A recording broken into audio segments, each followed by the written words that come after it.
Hi there guys, in this video I will show you how to delete files from Google Drive on Android.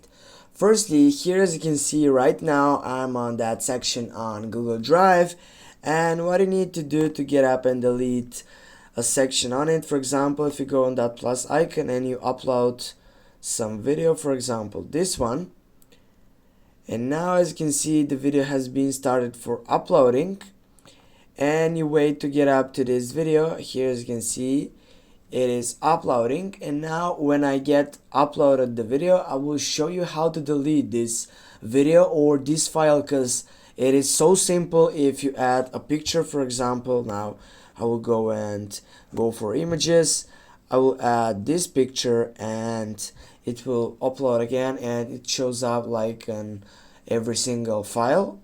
And now as you can see the picture has been uploaded. And how do I delete this file or picture?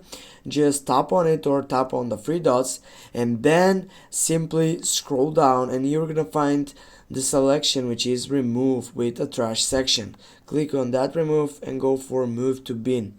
Now if you want to get up onto this video, it also is related to a file. Click on the three dots, scroll down, go remove, move to bin, and now guys, with this you know how to delete files from Google Drive on Android. Thanks for watching. Don't forget to hit that like and share the video. If you have any questions, please comment down below in the section. See you soon guys, and have a nice day.